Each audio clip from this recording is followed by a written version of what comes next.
Hey, 5 4 3 2 1. Time to have some serious fun tonight. Man, I'm so honored to have this Renaissance woman in the house. Miss Monica Baker, how you doing tonight? Hey, Mr. Griffith, I am doing fine. How are you? Oh man, I'm feeling so good because I got an opportunity to showcase you in a manner that I think the world needs to know about what you're doing as a humanitarian, what you're doing as an advocate for people, how the power of education has changed your life. So tonight, when I stop the music, we get a real official in here and make it happen. Well, I just want to say to you, thank you so much for squeezing me into your schedule because, man, you're a busy woman. you are busy. Man, you got a lot going on there, and I want to make it official. I'm just going to say welcome, Monica Davis. She's a financial literacy expert. She's a humanitarian advocate. And she's been employed by the federal government for almost 40 years. She's retired now. And I met her at Blacks in Government, the ROTC, a couple of years in a row. We just recently got back. Well, today is the 14th. It hadn't even been a month yet, Monica. So how you doing? Welcome to the show. Well, thank you, Gregory. Thank you. I appreciate it. And no, it hasn't been a month. I'm still recuperating from that successful event. It was phenomenal. Your workshop was phenomenal. Thank you. I'm just glad you accepted our invitation to come and speak and really bless the conference participants.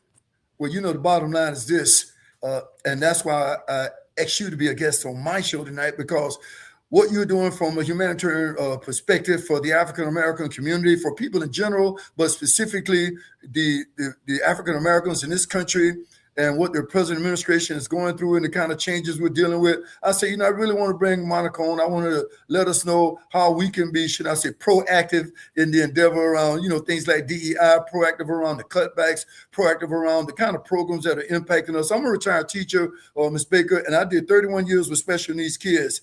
And it really touched me immensely when I heard that there was going to be a significant cut in, funding to those with disabilities.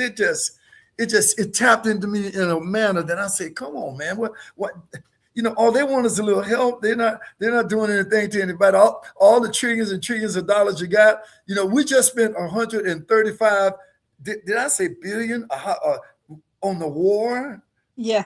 And you can't still do what's necessary. So for people like you who educate us, empower us, inspire us about what's going on out there, I just wanted to make it a very formal announcement about you. I can see where, I don't even know where to begin. You have so many great accolades here, man. Like I say, you were with the federal government for 4 years. You have a doctorate degree in technology. You have a couple of master's degrees, one in Master of Science and Technology, another one in guidance and counseling. I mean, man, your resume is just incredible. And ladies and gentlemen, you know something? Miss Baker wasn't going to send me this resume. She was just going to talk to me about what's important to us tonight, about, financial literacy and things like that. But when I found out that someone with the credentials that you've got, Miss Baker, and Monica, I'm not exaggerating this, you really have put the work in. You've shown all of us, by example, the power of education, how it creates and opens doors for position. Your doctorate in technology, your master's degree in counseling. I mean, man, your leadership training. I mean, you're still involved with Blacks in Government. So for me, I'm just going to pull out the questions and just want to let everyone know that you're really watching tonight a Renaissance woman. And I'm saying that with due respect to her because she understands that in order to create positions to make things happen in life, you got to have that education. And I saw what you said to me that, you began your career in federal government when you were attending college at Kentucky State University. And you say something in your resume that was real powerful. She said, I never really had to look for none of my jobs. They came to me, and you were sharing those kind of things with me. So I'm going to shut up. I'm going to turn the floor over to you. I always like to make a formal introduction. And, I told you my first question is, Miss Monica Baker, what is your why tonight? Why don't you open the floor up and share that with us? Oh, thank you, Mr. Griffith and Gregory. My why.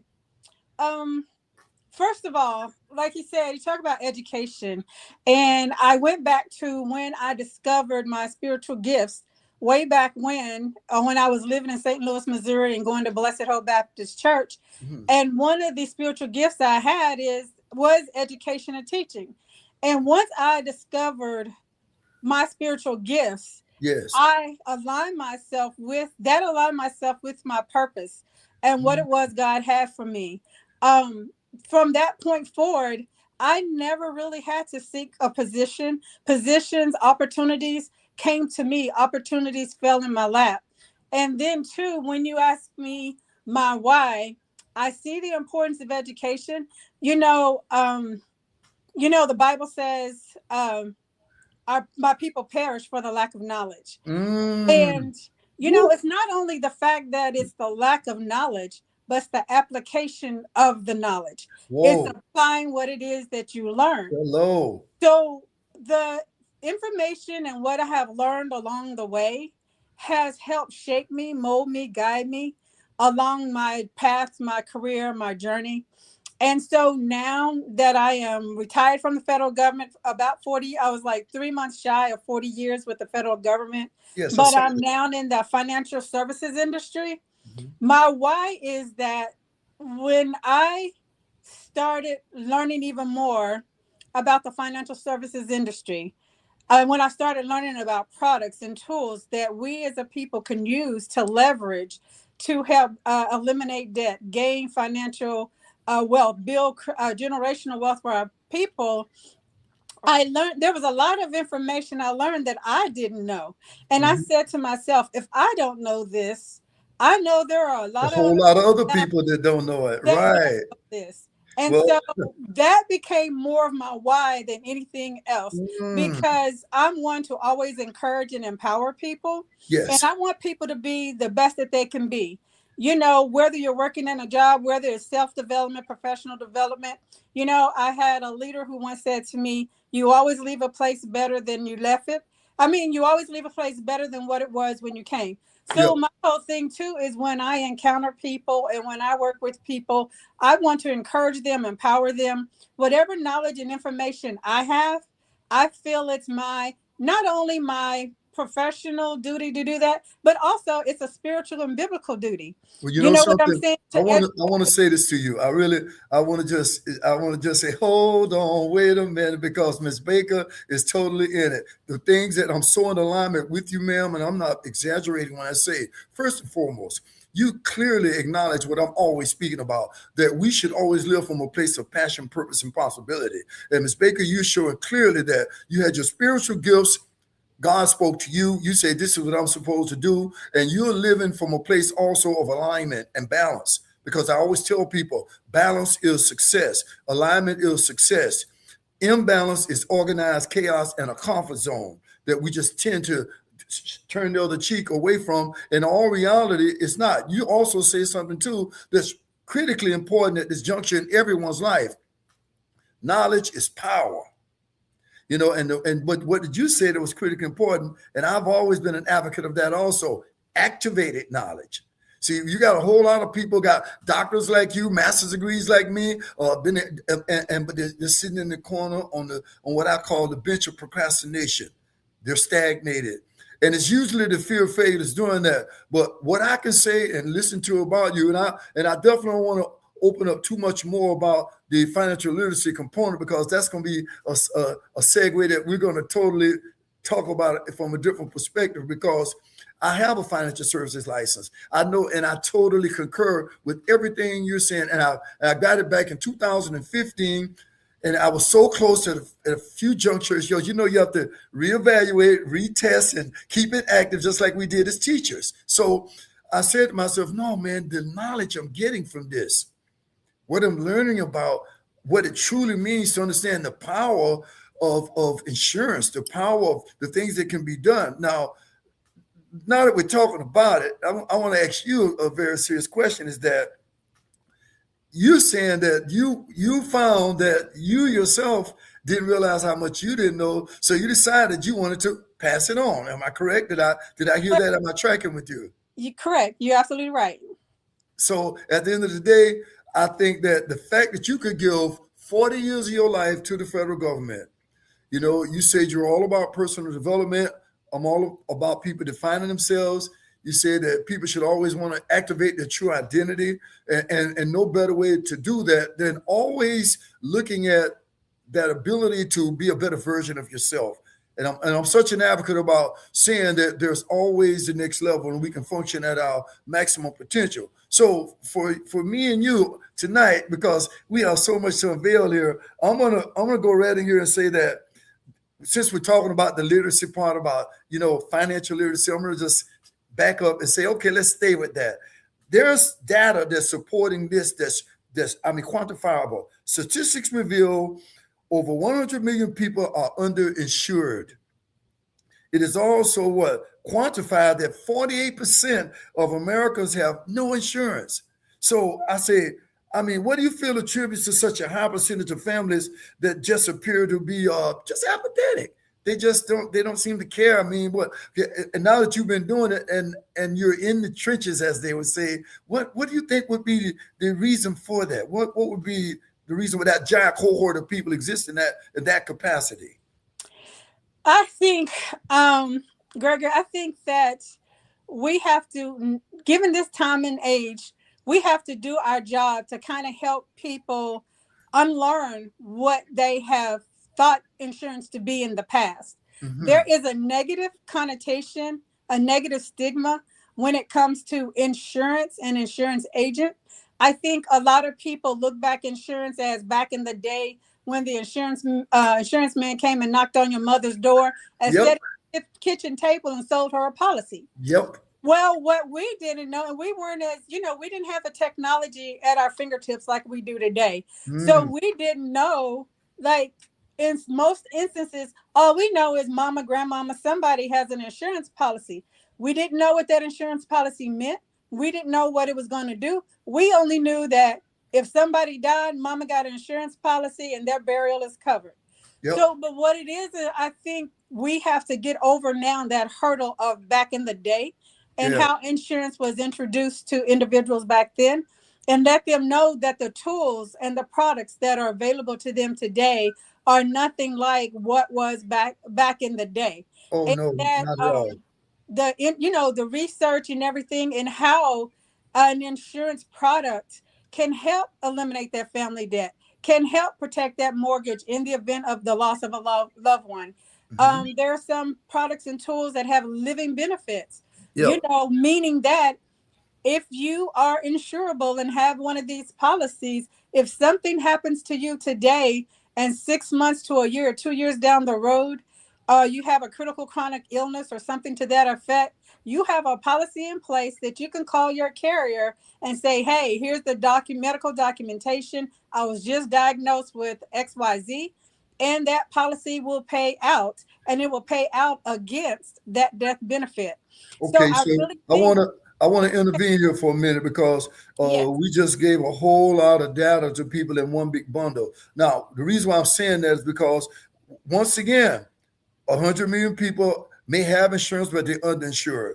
48% of Americans, almost half the people walking around here, almost 5 out of 10 people have no insurance. Now, you and I have computer literacy, we have insurance literacy, we have financial literacy. We are educating ourselves and doing what we're doing now. It's almost scary to me to think that people really don't have even the basic one-on-one knowledge about insurance. That's why, and I didn't mean to abruptly stop you, but before we move forward, we need to sort of classify, first and foremost, when you just think insurance, and you did speak about it within that parameter, or you die, you get buried, and that's it. See, but you're right. You just went the next level with it, and it's critically important for people to understand the power of being able to have access to money, that you don't have to do what? You don't need a FICO. You don't need to put in an application. You don't need to go to a bank. Am I right, Ms. Baker? You know what I'm talking. And it's critically important that people understand that, like, for instance, I know what I went through during COVID-19. I owned millions of dollars of real estate at that time. And everybody who owned anything knew what I was talking about. Everyone exodused out. I own a strip mall that everybody left me just hanging like this. And, and the point I'm making to you is that I got myself literate. I had a cash value insurance policy. I was able to go get some of that money. All I had to do was make a phone call and say, listen, I need you to send me 10K. And you know something? A lot of people don't know. So I want you to unveil this right now. and just tell them what is cash value insurance and what is the difference between cash value and term life insurance. I've worked in both arenas. I know what they are about. You and I know. So just me being quiet, I want you to educate our viewers for the moment. And like you know, this episode is going to be up for a minute so they can get this literacy. So tell us what is when you're speaking from a perspective about insurance, what is the big difference between cash value and term life insurance? And tell us what both of them are, if you don't mind. Absolutely. And so let me kind of step back a little bit and talk about the basics. So, and this is how I normally approach my clients, because a lot of times they don't know what is a term life policy and what is a permanent life policy. Mm-hmm. So I take it to the basics and explain. Term life insurance is as though you were renting. When you rent a house or rent an apartment, you never own it. You only occupy that facility or that building, that dwelling, for the period of time your contract says. So once that contract is up, so is that policy up. So if you get a 10, 15, 20-year term life policy, at the end of that 10, 15, 20-year term, your policy is going to end. Now, there are some things in which gets, and it might be getting a little bit deeper, which some term life policies now have a conversion feature or conversion rider. If it has a conversion rider, then you convert it to perm. So when I talk about permanent policies, I'm talking about policies that are whole life policies, index universal life type policies, final expense type policies, because with that whole life, these type policies build cash value. And okay, right there. That's it. Because we just segue from term, and I don't want to, like I said, I don't want to just bundle too much on them at once. You just clearly let people know exactly, and I love the analogy you use about just renting some life insurance for as specific as the word says term, and then it's going to expire. But you use another word that was really great. They can convert and get a conversion clause that will allow them to go over. Now we want to talk about the difference that we know that term is just for a specific term, and it expires, and you can only get so much coverage for that time period, and it's up. Now you mentioned the IUL, index universal life. You mentioned whole life. You said a whole lot of permanent life. You use life about 3 different times. So if you want to educate us a little bit better about that, when you start speaking about the actual, cash value component, when we start talking permanent IUL, life insurance from that perspective, go right ahead for us. Okay, and so when we're talking about permanent life insurance, our permanent life insurance policies build cash value. Now, if you just have a simple whole life type policy, typically it builds cash value, and some people like to use that type policy to borrow from. Once they have cash built up in that policy, say for instance, heaven forbid, an emergency comes up down the road, you have $10,000, $15,000 sitting in cash value, which you mentioned earlier, how you pulled out $10,000 back during the pandemic to use. Sure. And so basically you had money built up in that policy to where you could call the insurance company and borrow against what you have in that particular policy. Absolutely. Now, that does not draw from what you have in that policy. You do have to pay the money back to maintain the same death benefit. However, you have basically, if people want to look at it as like this, maybe looking at cash value as somewhat of a savings vehicle. Hello. Because a portion of what your monthly premium is going to go toward the cost of the policy. And then the rest of it is going to go back into the rest of it is more or less like savings, which will accrue interest and dividends, depending on the type of policy that you have. And so with that being said, and I do want to make sure I make clear too, with permanent policies, those are policies I equate to having a mortgage. So when you have a mortgage, your mortgage is a 25-year, 30-year, whatever that mortgage is. So once that mortgage is paid up or paid off, if you pay it off within 30 years, that's absolutely great. However, you own it. So when you have a permanent policy like that, a whole life policy or IUL to that degree, you own that particular policy. But as I was saying, a portion of your monthly premium goes toward the cost of the policy, as well as into, I would say, savings, a savings bucket, or whatever you want to say it. That money accrues, and it accrues interest. And at a certain period of time, based on the carrier may pay out dividends on that. Or you can just continue to let the money be accumulate. reinvested or to continue to accrue Right. within that policy. Yes. Well, listen, here's the one thing that you just spoke about that a lot of people are very naive about.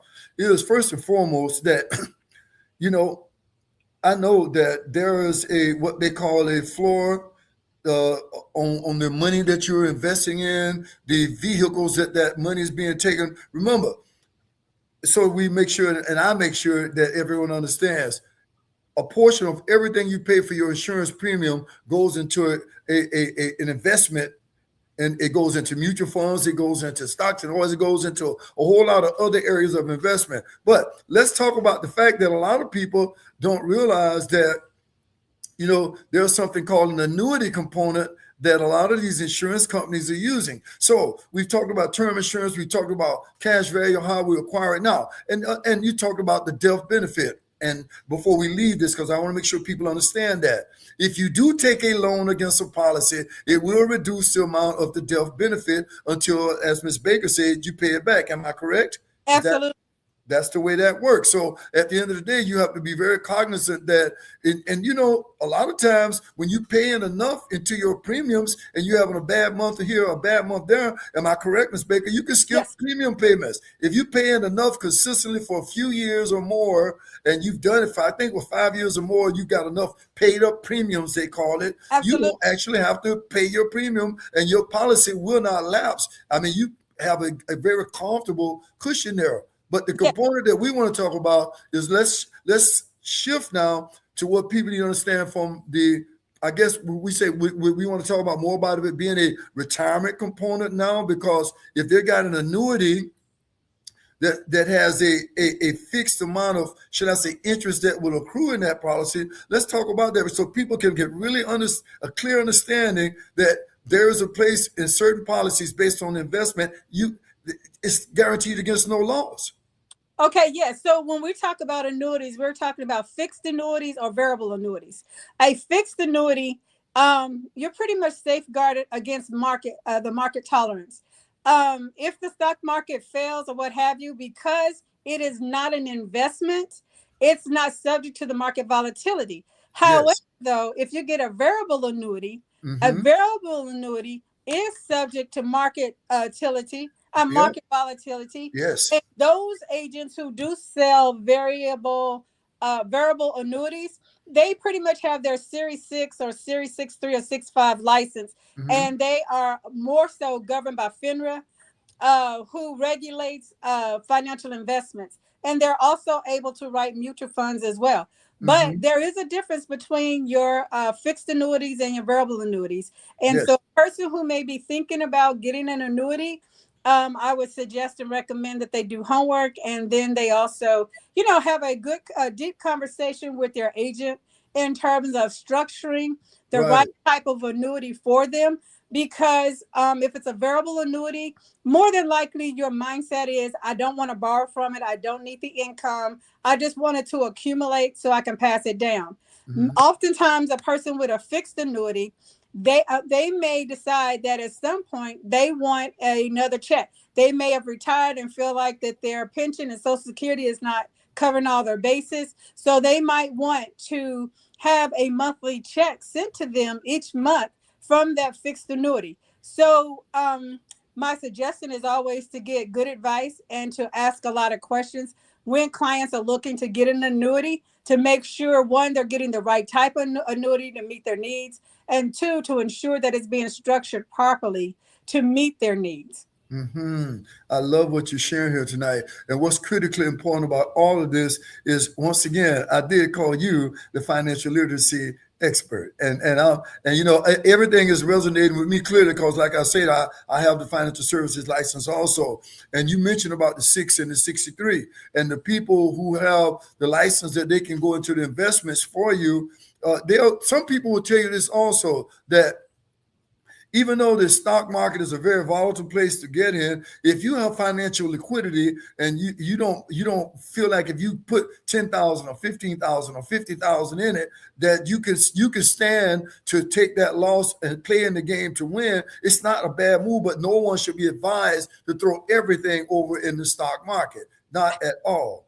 Never, Absolutely. ever, ever, and I'm sure you concur with me on that. So with that being said, I had one question and I looked down at it and I meant to get my little book here out that I had on a few things to bring up with you. But I had this one question that says, or not a question, but a sentence that said, let's clarify the difference between Mr. Start Now versus Mr. Wait Later, when it comes to compounded interest from a retirement perspective. So let's define compounded interest. Let's talk about the rule of 72. Let's educate our viewers right now about how powerful beginning and not being a procrastinator is. So could you differentiate and what the ramifications of Mr. Start Now versus Mr. Wait Later?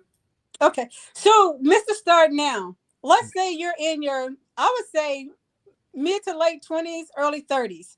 This is the most optimum time you can start thinking about your future in terms of investing, saving, retirement.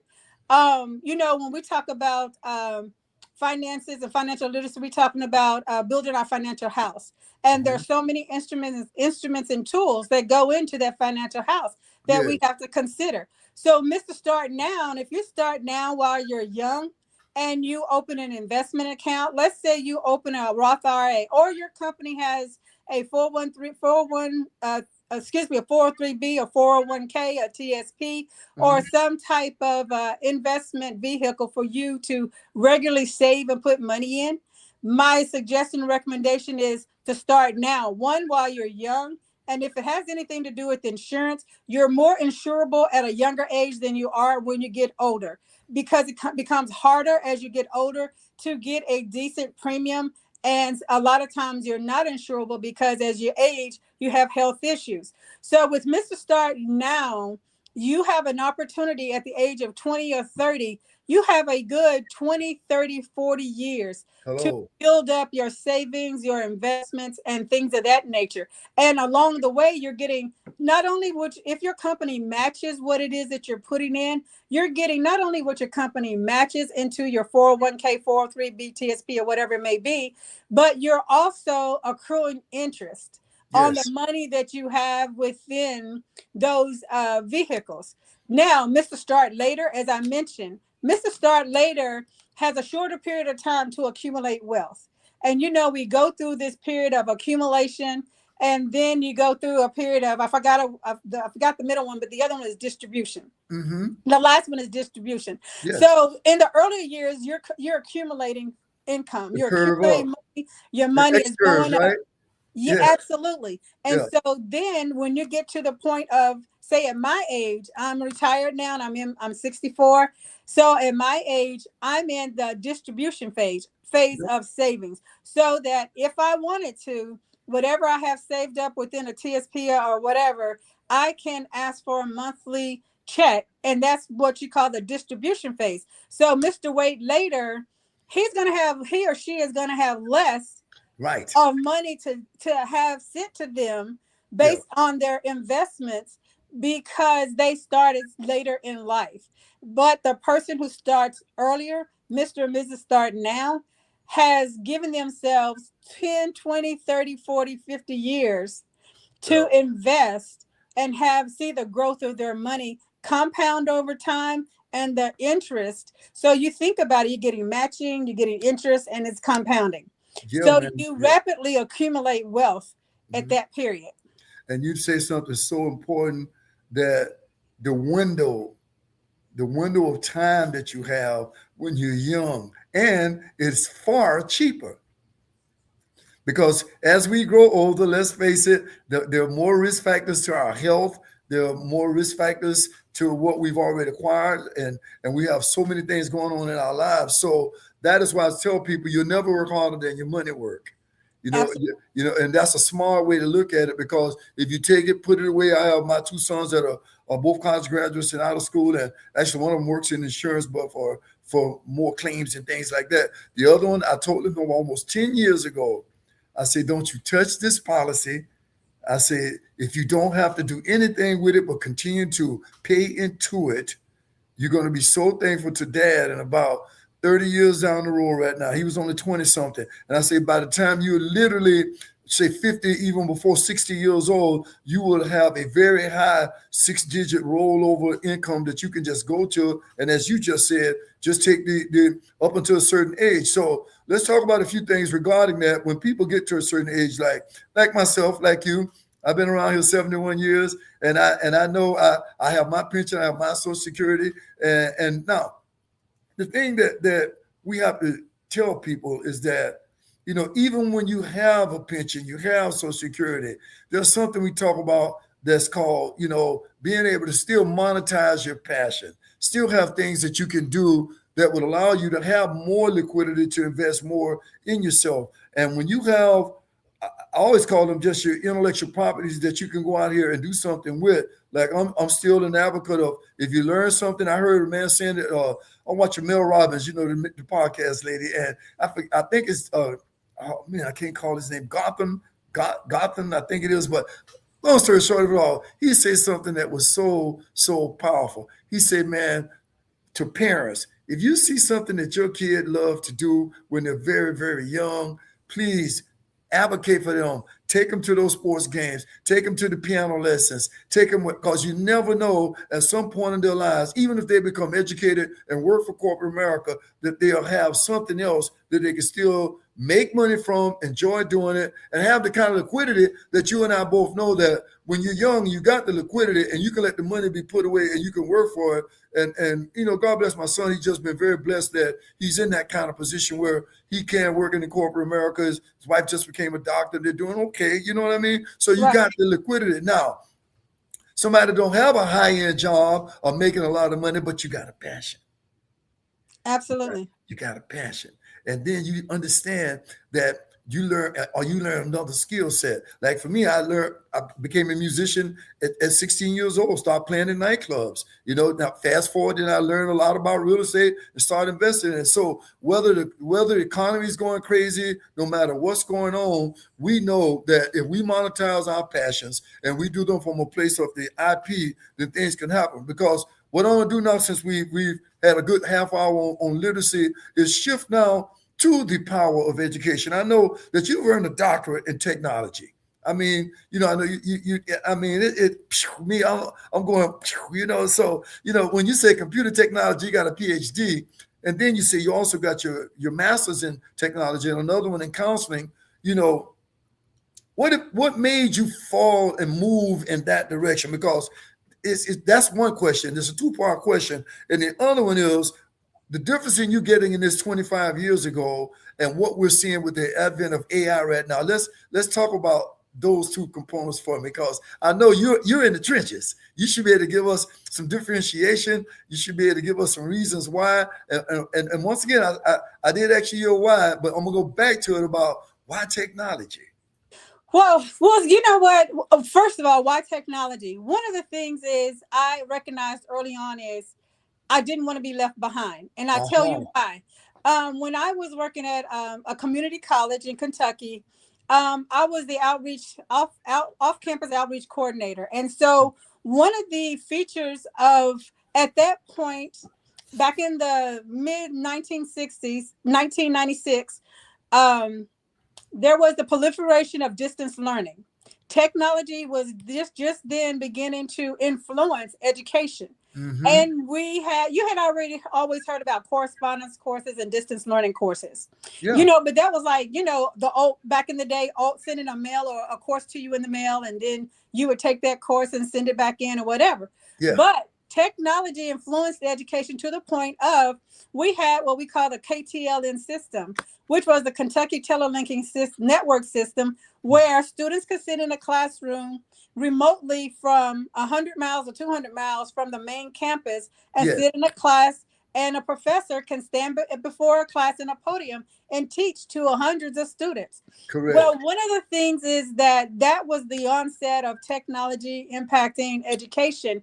And one of the opportunities I have as being a regional coordinator for a four-year university was to oversee that weekend program, which had to do with that KTLM system. I learned the system. And so while I was doing that, I had decided at that point, I don't want to be left behind. I see what technology is doing. I Yeah. see how technology is influencing our educational system. So at that point, I enrolled with a second master's degree at Nova Southeastern University.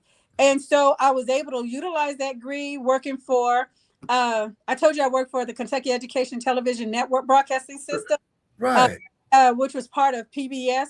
And in that role as an education consultant, me Mm, covering 39 counties, 207 schools, my mm, primary responsibility was to go out to the colleges and universities, teach librarians, school administrators how to integrate technology into the curriculum. mm. And at that point, Oh. many professors didn't even want computers on their desk, let alone wanting to teach by distance learning. It's So I funny. Wait a minute. I gotta laugh about it because I'm just reminiscing, Monica. I'm gonna be real honest with you.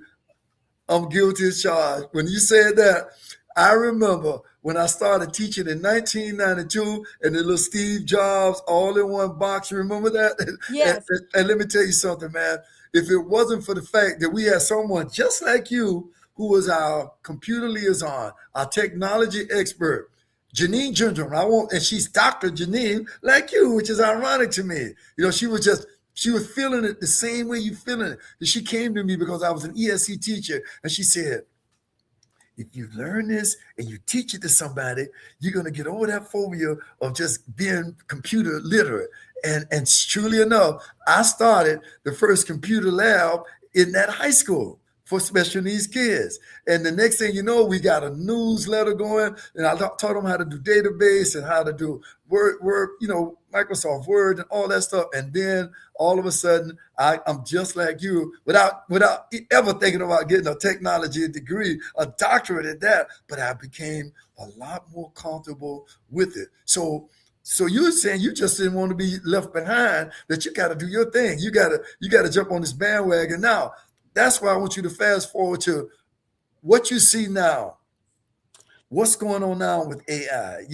What's going on with how can people be, should I say, very careful to be able to discern more of what kind of positions people should be careful about, because let's face it, AI is wiping out a lot of jobs.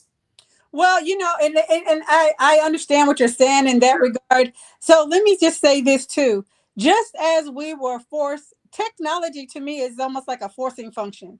It forced us to have to do things we wouldn't ordinarily do using No. technology. So we were forced to learn what it was we needed to learn so that we can function and do daily tasks or whatever, what have you now.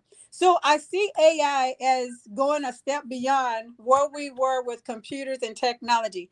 I see the benefits of AI, and I also see the downside of AI. Mhm. However, I see AI is also a forcing function because, in a sense, with so many companies integrating technology into their admin processes, their operational processes, and things of that nature, AI is good in terms of maybe saving on the bottom line, but also it can increase efficiency and effectiveness and efficiency, and in some ways increase productivity. But also on the other end, there are some ways AI can be a detriment to productivity.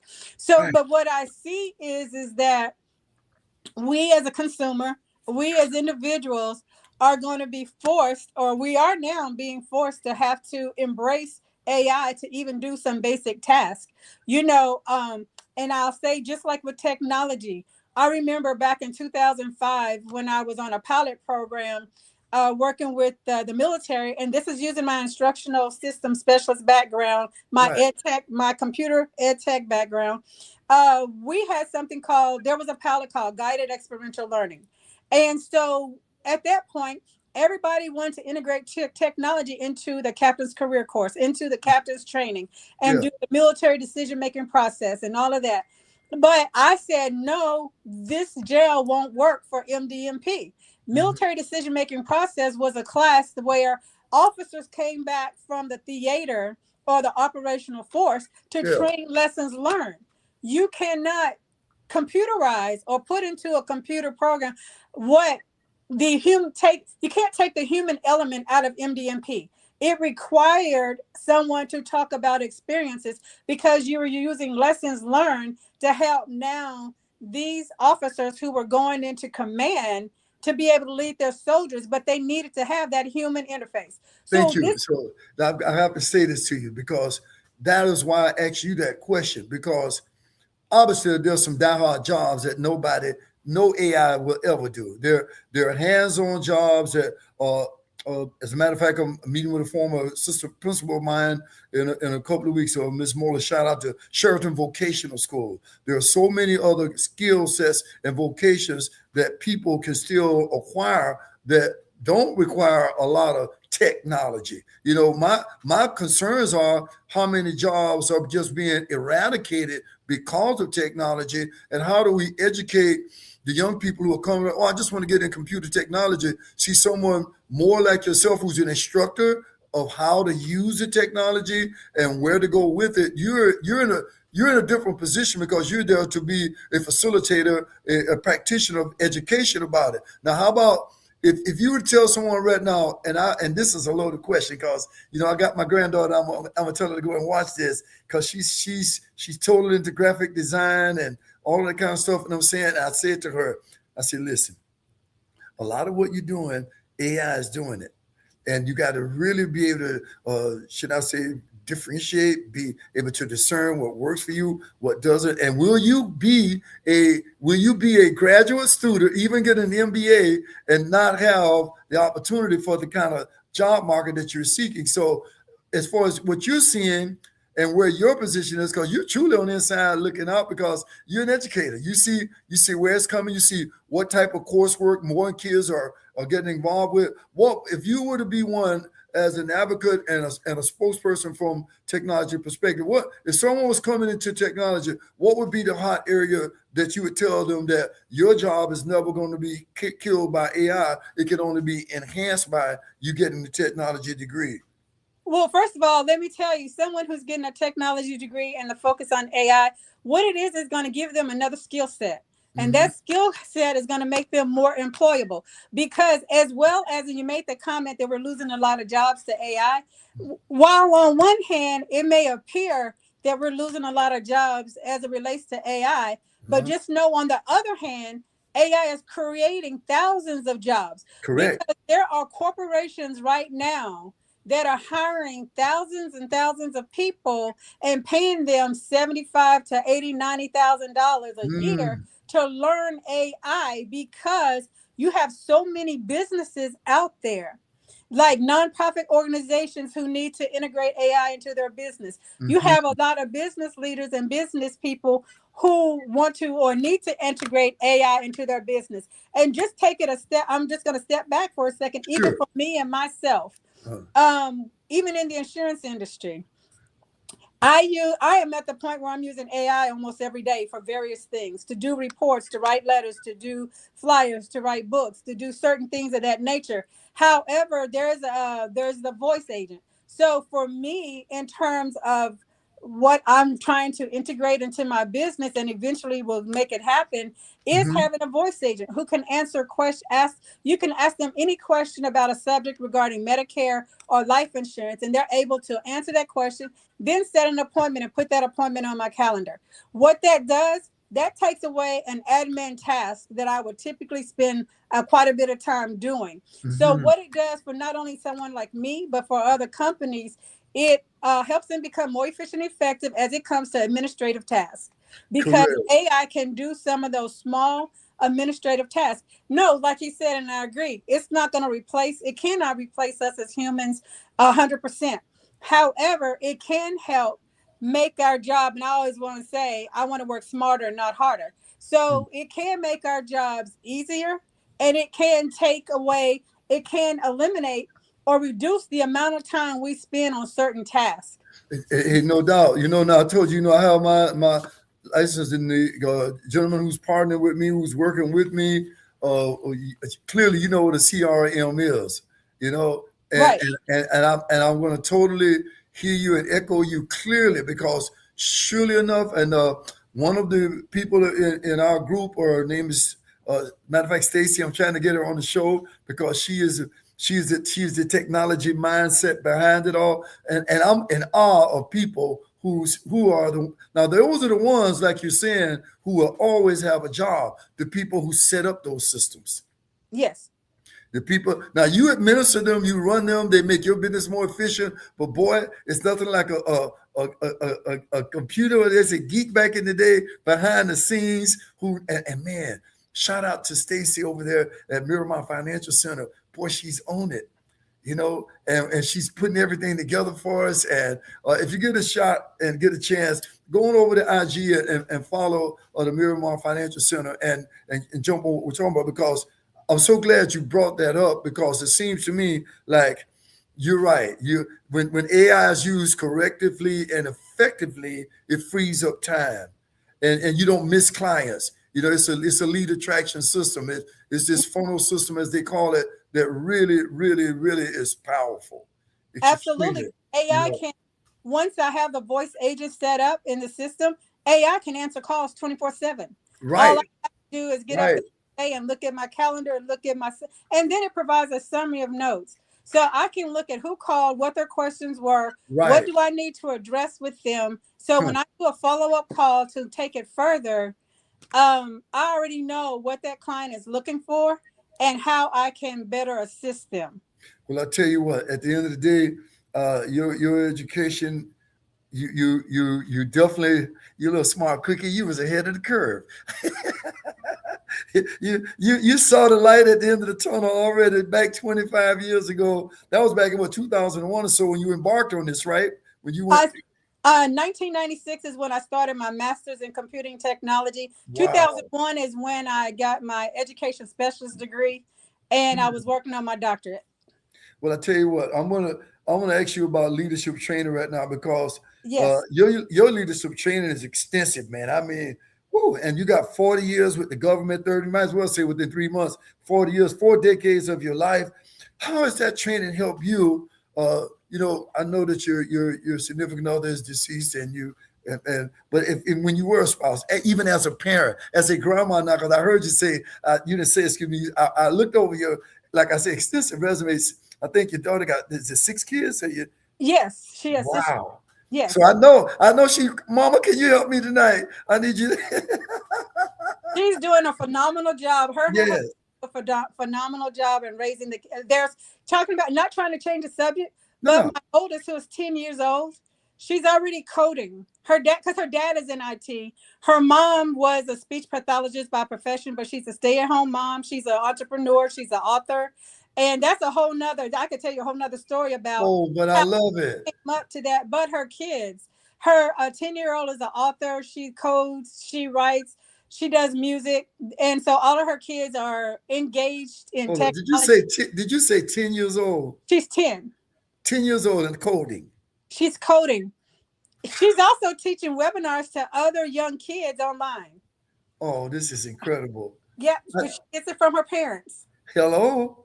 I was about to say the apple's not falling far from the tree there. I'm just so happy to hear that. Wow. Well, like I said, my question was, how did your ability to be educated and training people in the military, how did that help you even in your life personally? I mean, how did that help you become even a better spouse, a better parent, a better grandma, a better educator, and then, how did it help you in becoming, you're truly a student of spirit. You speak strongly about that. And back, as I said earlier in this conversation, I think that you are clearly an example of why alignment and balance, living in mind, body, and spirit, is so critically important. People just feel they got to get up and be so cognitively astute. I got all of this up here, but they don't know that their health is the wealth out of balance. Or they can be strongly, heavily involved from a spiritual perspective, but lacking up here from cognitive development. So that's why I always say, is it something that you're passing on also from that alignment perspective? Because it sounds to me like at 10 years old, and what your kids are doing, and there's an incredible proverb that says, we should leave something for our children's children. It sounds to me like, by your example, Miss Monica Baker, you've done it. You got to be so proud of her with your I am. background. Wow. 10 years old, doing what she's doing, already doing webinars for kids. It's kind of blowing me away. I don't even know what kind of conversation she and I could have. She sounds like a little child genius, and I love it. You know. You would have an extensive conversation with her, and she would probably teach you quite a few things Oh, as I'm well. certain of that. She's very Bible knowledge. I mean, she has a deep. Her and her dad go toe to toe when it comes to the Bible. So Wow. she's very, very smart. Yes.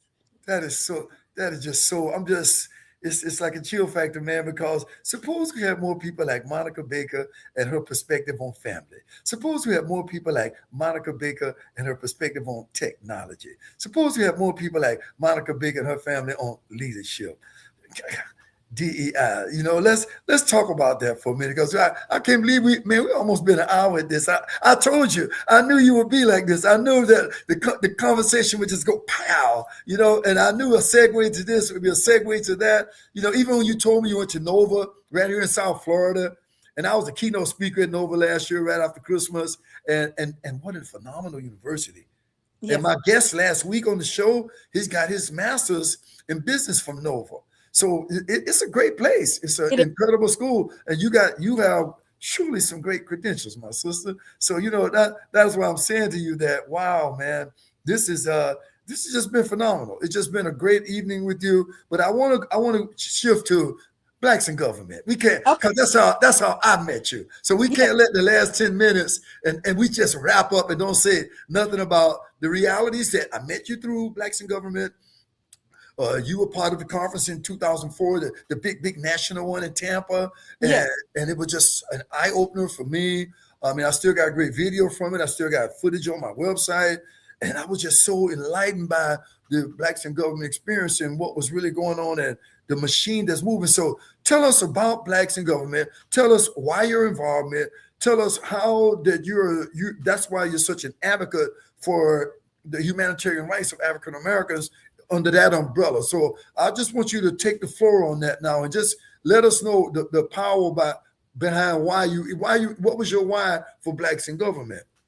Okay, so I was introduced to blacks in government when I first came into the federal government back Okay. in the 80s when I was working for the Army Materiel Command. And also, I had gotten an award, I guess, through blacks in government because of my community service. However, fast forward and moving forward, being involved in the federal government, and let me explain, blacks in government is a nonprofit organization, a 501c3 organization. Okay. We serve as an advocate for public sector employees. So Right. whether you work at the city, local, state, or federal level, Blacks in Government is here to support you. We provide annually professional development training. That's why there's 11 regions within our national organization. Mhm. So with Region 4, which is the region that I'm in, and I serve as the local president for the East Central Savannah River area, East Central Savannah River area chapter. Gotcha. But the conference that you just spoke at Yeah. was part of Region 4, which is an 8-state region. And so we provide every year a training conference that provides an opportunity for members of the public sector to get in their professional development hours or the professional development training, because as a federal employee, professional development is a staple on our performance evaluations, on our individual development plans. Uh-huh. We have to show how much professional development we have done in the past year because it becomes part of our performance standards. Question for So you is that not to control, but you just made me get a little curious. So you all's certifications are they're able to take these certificates and go back to their employers in the government and utilize them for credentials to get credit, future their employment. get credit for it on their performance appraisal. Nice, that is And very good. Wow. And so Blacks in Government have provided that support over the years. Blacks in Government also has the EEO component where we support and there's an actual committee or there's a sector of Blacks in Government that serves as an advocate and advisors to employees who are having challenges within their workplace. And they are EEO specialists. Some of them are retired EEO specialists, and Mm, they work with individuals. Blacks in Government seek to support the public sector employees in that avenue and in that vein. We okay. also have a youth competition. I mean, we also have a component for youth.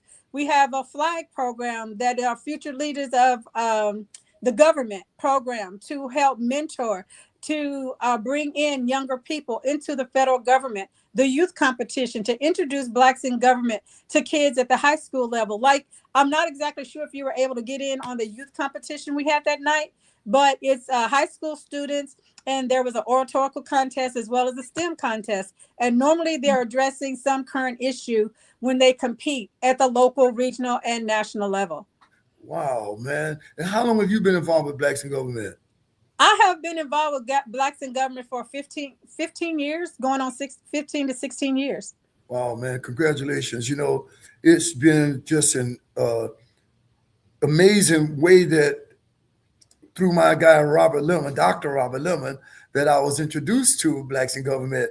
And, Robert and I go way back because we all started our speaking careers. He was still working in the post office, and, I was still teaching at the time. And he told me, say, hey, man, big is really huge. You can get in. It's going to be a great networking opportunity for you. Him and I jetted up there together on the last one to Augusta, and Tampa, Florida is my hometown. So that was just amazing for me to have the opportunity to even be in Tampa on a platform like that, So I have to commend you. I have to say that the heterogeneous nature of your expertise, your education, or the qualifications you got, the great grandma you've become, I have to say that anyone should be so inspired and empowered to say that, listen to me, you can always redefine yourself, Monica Baker. You can always activate your true identity, Monica Baker. You can always become a better version of yourself, Monica Baker. You can always see room to function at your maximum potential. And you, Miss Baker, tonight, kudos. You have done that. I don't know if there's anything else most importantly, how do people get in touch with you if they want financial services? How do they reach you if they want to get into Blacks in Government? How do they reach you if they just want to know more about you and what you do? If you want to go ahead and give a shout out, if you got a website, if you got social media or your platforms, if you want to share them, and make sure you give them to me a little later. And I'm going to post them up in the description later, but go ahead. It's as we get ready to wrap up here, I want to make sure that you don't leave them hanging, because they need to know how to, get in there. Absolutely. Yes. I can be reached at Monica Baker at consultant.com. Okay. That is my email address. Okay. I can also be reached on 762-218-0900.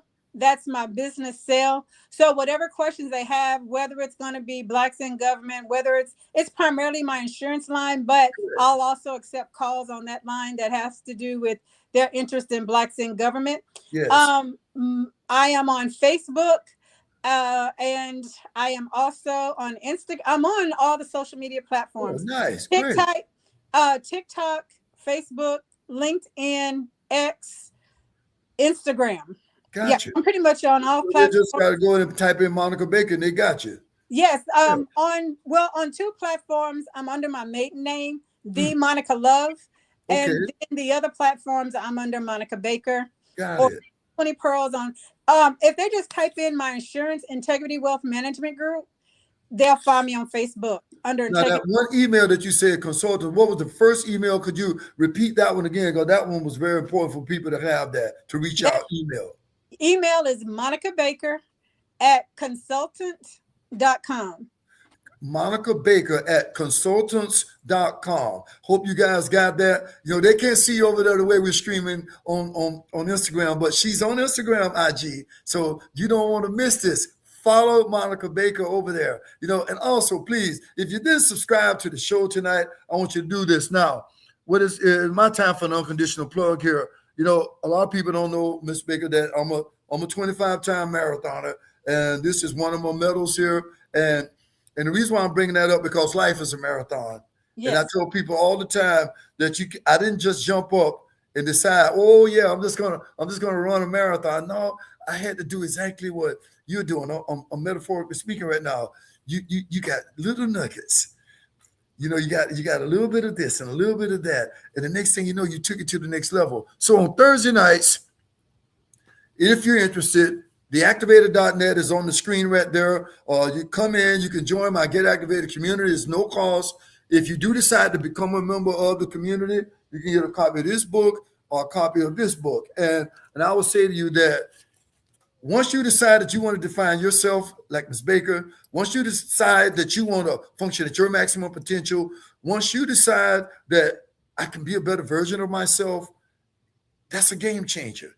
And for me, the fact that I even have a financial services license like you do, ma'am, because that's why I echo and concur with you in so much of what you're speaking about from the platform of education. And sometimes we need a mentor. Sometimes we need someone, and I'll be honest with you, they've helped me. I wouldn't be on this YouTube show tonight. I wouldn't have my master class on Thursdays. I know I probably wouldn't have invested in millions of dollars in real estate like I did over the years without getting people who are already ahead of the game and doing this. So my Strive Masterclass on relationships, we tap into the who, what, the when, the where, and we do exactly like we did tonight. We ask you, do you know what your why is? We tap into your P3, find your passion, find your purpose, knock on the door. The universe will give you the third three possibilities. And this young lady, I want to say you're a young woman. I don't care if you're telling me you're 64. You got so much more work to do. You know, I know 20 years from now, when your granddaughter looking up and saying, Grandmama done this, I know she's going to be so happy that God has kept you around for a reason. And, you know, man, you just inspired me to the point where I just said that if more people seriously would just get the full spectrum of life in the manner that you've done, ma'am, I know that this planet would be a better place. I thank you so much for being with us tonight. This has been an Out of Sight Hour. You guys, this episode is going to be on Gregory the Activator on YouTube. All you got to do is go there, click on Monica Baker. Let me tell you something. You step back, take your paper and pencil from tonight's. This was a masterclass. It's a YouTube show, but my sister, she brought it. She brought it. She told us what she did. She told us why she never even had to look for a job. She approached everything, she said, with spiritual gifts. Then she approached it again because she found passion. And then she became my 3. She found passion, purpose, and possibility. So I applaud you. You keep doing what you're doing. Don't be a stranger. Anytime you want to come back to this show, I probably want to ask you about when we can get together between you and I and my financial services company and do pretty much a workshop on this channel. And also maybe one night I'll get you to come over to the master class. So I'm putting you on the spot right now because And if you don't mind my saying, and when we're talking about part of my passion and my purpose, I do a financial literacy conference every year. This will be my 3rd year. You know what? I saw that, and my apologies because I didn't know it, and I'm not to cut you off, but I saw that. You know, the hosting the family fitness and family finances, the family finances and fitness conference each year. We didn't even address that tonight, so go right ahead. I don't mind. I got a couple of minutes, so no problem. So yes, each year I host the Family Finances and Fitness Conference here in Augusta. This year it's going to be 2 days, August the 21st and 22nd. As part of my passion and wanting to educate our community, on that Friday night, I have set up, which I haven't done this before, is going to be a special panel discussion with members that are experts in the financial industry. They're going to talk about, and it's called Family and Financial Crisis. Given the climate that we're in right now, we're going to have people talk about how to manage those finances, the mental impact that finances are having on families right now because they're having to navigate uncharted waters. So we're going to have that panel discussion. And then on Saturday, I've added a special component for teenagers, ages 17 and up. We're going to do a financial boot camp. I have 2 speakers. I love it. 2 speakers coming in from Greenville, South Carolina. Yes. And they're going to do a 2-hour workshop with teenagers talking about finances. Wow. How to manage a bank account, how to manage a checkbook, how to make sound financial decisions. My apologies. You see it highlighted right there too. I'm going to put myself on the spot. When I saw that, it was like, whoa, man. I was wondering, where was it going to be? When was it going to be? And now that you've shared it with everyone, you know, please, you guys, go over and see what Monica's doing to help our youth. Go over and see what Monica's doing for financial literacy from the perspective of insurance services, annuities, mutual funds, retirement planning. I mean, man, she's really doing her thing, you know. Question to you before we get off. How long have you actually been involved with financial services? How long has it been for you? I'm going into my 5th year. Great. It's excellent, man.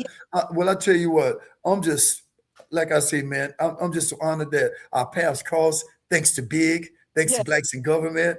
And thank you for the certificate you sent me, the testimonial letter of gratitude for my services, and I'll see how my schedule looks as we move into the future.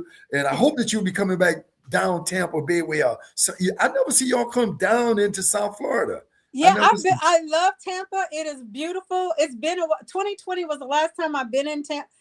Yeah, 2020 was the last time I was in Tampa, but I would love to come back. Yeah. So, hey, I'm open for the invite. I want to thank you, and I appreciate you having me on tonight. Oh I man, this tell has you, been great. yes, Yep. yes. It's just been great. And I'm gonna go ahead and log off, man. But I'm gonna say this to all of you guys. The episode is there, youtube.com/Gregory the Activator. If you haven't subscribed to this channel, trust me, it's called the Activator Stagnate Show now. Formerly it was called the GG Factor, the Gregory Griffith Perspective, which will always maybe once a month be me solo, talking to you about what's trending, the impact it has on us, what we need to do. I always start my show with music. I always end it with music. Monica Baker, I love you. There's nothing you can do about it. I thank you so very much for being in the house with us because, boy, you have just, honestly, man, it was phenomenal. There's so many tears to what you're doing. So to the next time, we got to stay in touch. I know through these financial services, through Blacks in Government, we've only just begun. And I applaud you. Thank you so much. Let everybody know that. Please follow on IG, follow on Facebook. She's got all the platforms, TikTok. You can't do anything but get a whole lot of knowledge from a sister like this. So you keep on doing what you're doing. We need you. All right, Monica? Be blessed. Thank you so much. Bless you too. No doubt. Hang on a minute. Okay.